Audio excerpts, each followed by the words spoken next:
Біз бүгін YouTube каналымызда американский панкейк дайындайтын боламыз. Оның дайындау жолы өте оңай. Үйдегі күнделікті қолданатын тағамдардан дайындаймыз. Бізге көріп тұрғандарыңыздай 2 жұмыртқа қажет. Жұмыртқамызды жарып, оның үстіне жарты шай қасыққа жетпейтіндей тұз саламыз. Тұзды көп емес, азғантай ғана мөлшерде салсаңыздар болады. Тұз саламыз. 2 үлкен ас қасықпен шекер саламыз.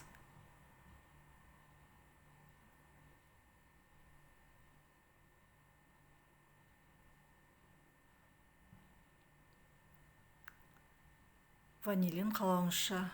Бұл жерде ванилиннің сапасына қарай көресіздер. Менде весовой ванилин. Шамамен 1 шай қасықтай салдым. Осыларды шамалы араластырып, шекері езілгенше араластырып жүреміз. Және де 250 грамм бөлме температурасындағы сүт қосып, жақсылап араластырып аламыз.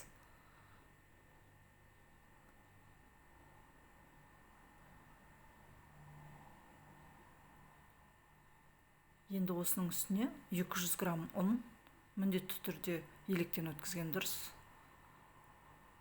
Және де 1 шай қасық қамыр қопсытқыш, яғни разрыхитель салсаңыздар болады. Немесе ас содасын салуға болады, бірақ ас содасын міндетті түрде уксуспен бастырып алған дұрыс. Мына разрыхительді ұнның үстіне салып жіберсеңіздер де болады. Онымен бірге електен өткізіп жүру керек. Енді осы қоспамызды шамалы араластырып аламыз, және де миксермен жақсылап, ешқандай ішінде қойыртпақтар қалып қоймайтындай қылып миксерлеп аламыз.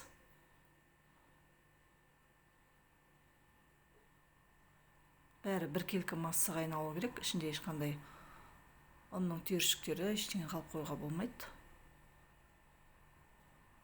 Миксер болмаса, венчикпен де араластыра беруге болады. Міне осылай бәрін жақсылап араластырып алдық. Біркелкі массаға айналды. Енді осының үстіне 2 ас қасық сұйық май. Иісі жоқ сұйық майды құямыз. Сұйық майымызды құйып, тағы да жақсылап тұрып араластырып шығамыз. Міне біздің бар қосатын заттарымыз осы, кәдімгі күндегі үйде қолданып жүрген тағамдарымыз. Әрбір үйде бар. Енді табамызды жақсылап тұрып қыздырып аламыз. Табамызға май жақпаймыз, себебі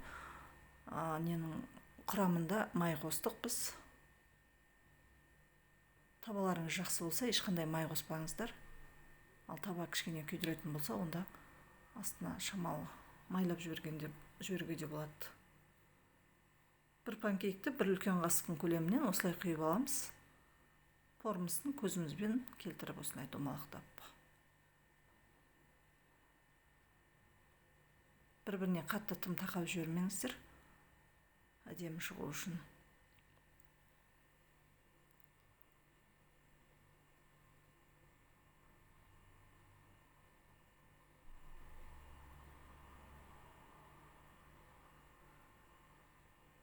Дайындалғанда тамағым дұрыс шықпай қалады деп қорқуға да болмайды. Кез келген жаңадан үйреніп жүрген адамға да пісіруге өте оңай.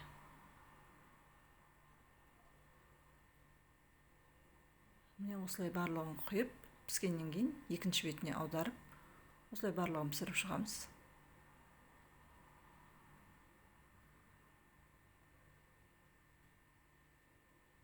Кәдімгідей интернетте көргендегідей әдемі болып шығады панкейктеріміз.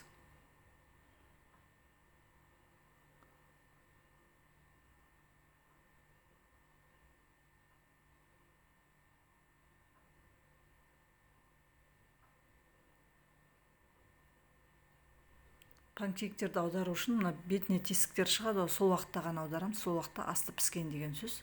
Бетіне көпіршіп тесіктер шығып бастайды. Сол кезде панкейктің астына пісті, яғни екінші жағына аудара беруге болады деген сөз. Осылай барлық панкейктерімізді кезек-кезек пісіріп шығамыз. Міне біздің панкейктеріміз дайын. Біраз мөлшерде шығады осы 2 жұмыртқадан. Бұны көбіне таңғы асқа жасап жеген жақсы. Таңғы асқа балаларға бәріне жақсы. Сіздер де істеп көріңіздер, міндетті түрде шығады. Астарыңыз дәмді.